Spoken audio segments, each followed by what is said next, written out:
తెలంగాణలో BRS and Congress ల మధ్య సవాళ్ల పర్వం అయితే కొనసాగుతోంది. మొన్న అయితే గురుకులాల టెండర్ల విషయంలో పెద్ద రచ్చ జరిగింది. అవును, తెలంగాణ భవన్ కి రా అని చెప్పి కేటీఆర్, గన్ పార్క్ కి రా అని చెప్పేసి మంత్రులు పెద్ద రచ్చ చేసుకున్నారు. అండ్ ఇప్పుడు చూసుకుంటే గనక ఈ అప్పుల విషయంలో ఇప్పుడు రచ్చ జరుగుతోంది.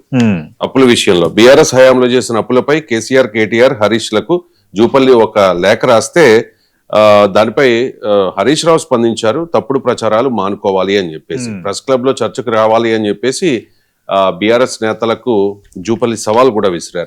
2.5 ఏళ్ళు అయిపోయింది కొత్త ప్రభుత్వం ఏర్పడి, ఇప్పుడు కూడా మళ్ళీ అప్పులపై చర్చ. ఏంటి ఈ రచ్చ మీద మీ కామెంట్ ఏంటి? అంటే ఇక్కడ రచ్చ ఏంటంటే ఫస్ట్ ఈ అప్పులు అంటే అసలు అప్పు అనేది ఏంటి అనేది మనం మాట్లాడుకోవాలి. ఇక్కడ 2 రకాల చర్చలు ఉన్నాయి. అప్పు అనే పదానికి ప్రభుత్వం ఏ లెక్క చూపుతోంది, ప్రభుత్వం అన్ని లెక్కలు కలిపి చూపడం లేదనేది బీఆర్ఎస్ ఆరోపణ. మేము చెప్తున్న ఫ్యాక్ట్ అనేది అధికార కాంగ్రెస్ ఆరోపణ. ఇక్కడ చర్చ ఏంటంటే ప్రభుత్వ ప్రధాన అప్పు, రెండోది ప్రభుత్వం గ్యారంటీ ఇచ్చి కార్పొరేషన్ ద్వారా తీసుకున్న అప్పులు. ఇక్కడ 2 అంశాలు ఉన్నాయి. రాజకీయ పార్టీలు తమ వాదనకు అనుకూలంగా ఒక లెక్కన మాత్రమే ప్రస్తావిస్తున్నాయి, మరో లెక్కన పక్కన పెడుతున్నాయి అనేది ఒక విమర్శ. అసలు తెలంగాణ అప్పు ఎంత అన్నది ఇక్కడ కీలకమైన అంశం. రెండోది స్పెసిఫిక్గా ఇప్పుడు మనం ఇది ఇండిటేట్లుగా చెప్పాలి. 2014 జూన్ 2న ఉమ్మడి ఆంధ్రప్రదేశ్ నుంచి తెలంగాణ ప్రత్యేక రాష్ట్రంగా ఏర్పడినప్పుడు తెలంగాణ వాటాగా వచ్చిన ప్రారంభ అప్పు 72,658 కోట్లండి. అప్పట్లో తెలంగాణ మిగులు బడ్జెట్ కలిగి పటిష్టమైన ఆర్థిక స్థితితో స్టేట్గా స్టార్ట్ అయిన వాతావరణం మనకి చూసాం. అయితే బీఆర్ఎస్ పాలన, పెట్టుబడులు, అభివృద్ధి కార్యక్రమాలు చేపట్టామనటము, అప్పులు అదే స్థాయిలో చేశారన్న ఒక రకమైన విమర్శ అది ఎదుర్కొంటోంది.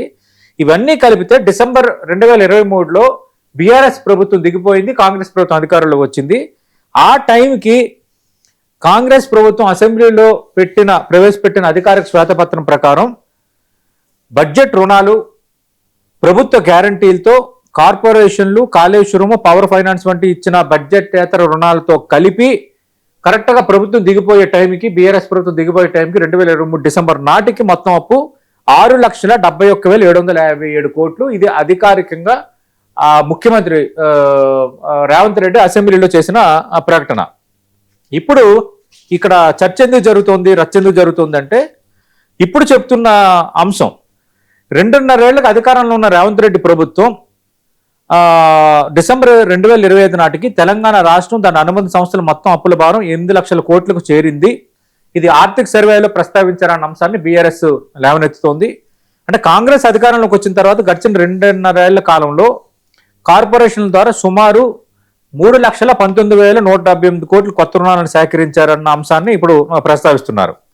అయితే ఇప్పుడు కాంగ్రెస్ ఏం చెప్తోంది, మీ హయాంలో చేసిన అప్పులు చేసిన అప్పులు కంపేర్ చేసుకున్నప్పుడు ఎస్ మేము 3,19,000 కోట్లు మేము ఆల్రెడీ సింహభాగం తెచ్చాము, అప్పు తెచ్చాము. కానీ ఆ అప్పుని ఎక్కడ తెచ్చామంటే పాత అప్పులు తీర్చడానికి తెచ్చాము, పాత అప్పులు కిస్తీ కట్టడానికి తెచ్చాము, అలాగే కార్పొరేషన్ల ద్వారా మీరు తీసుకున్న రుణాలను కట్టడానికి తెచ్చాము. అంటే మీరు చేసిన అప్పుల వల్ల ఈ భారం మేము చేయాల్సి వచ్చింది, మేము చేసినవన్నీ కూడా మేమేమి మింగేయలేదు, మేమేమి డైవర్ట్ చేయలేదు అన్న అంశాన్ని వీళ్ళు ప్రస్తావిస్తున్నారు. కానీ వీళ్ళు ఏంటంటే తప్పుడు లెక్కలు చెప్తున్నారు అన్నది వీళ్ళిద్దరి మధ్య చర్చ. ఓవరాల్గా అయితే ఇప్పుడున్న అధికారికంగా ఉన్న అప్పులు తెలంగాణకు సంబంధించి దాదాపు 8 లక్షల కోట్లు పైగా ఉన్నాయి. కానీ పబ్లిక్ డెట్ అంటూ కేవలం 5 లక్షల కోట్లు మాత్రమే చూపిస్తున్నారు అనేది బీఆర్ఎస్ చేస్తున్న వాదన. ఇక్కడ ఏంటంటే కార్పొరేషన్ అప్పులు కూడా కలపాలి. ఎప్పుడైనా అప్పులకు సంబంధించి కార్పొరేషన్ అప్పులు కూడా ఖచ్చితంగా కలిపి చూపించడం అనేది ఒక ఇది. బీఆర్ఎస్ హయాంలో కార్పొరేషన్ అప్పులు కలిపి చూపించారు.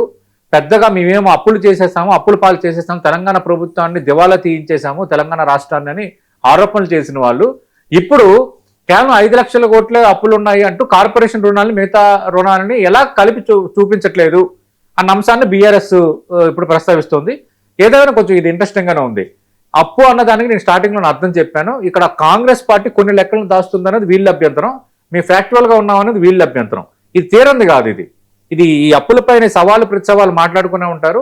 దీనిపైన స్పష్టంగా మనం ఖచ్చితంగా ఆర్థిక సర్వేలు, అలాగే కాగ్ రిపోర్ట్స్, వీటి మీద మనం క్లియర్ కట్గా ఆధారపడాలి. ఎవరు చెప్పిన లెక్కలు ఏమున్నదని పక్కన పెడితే ఓపెన్ గా మనకు తెలుసు ఎంత అప్పు చేశారు, ఎంత అప్పు కార్పొరేషన్ల ద్వారా చేశారు. ఈ 2 రకాలు కలిపి అప్పులుగా సూచించే సాంప్రదాయం ఎప్పటి నుంచో వస్తుంది. బీఆర్ఎస్ ప్రభుత్వం హయాంలో ఈ రెండింటిని కలిపి అప్పుగా చూపించిన కాంగ్రెస్ ప్రభుత్వం దీన్ని ఇప్పుడు డిటాచ్ చేసి అప్పుగా చూపించడం పైన ఇప్పుడు ఇష్యూ అవుతుంది. చూద్దాం దీనికి ఎండ్ కార్డు ఎలా ఉండబోతుందో.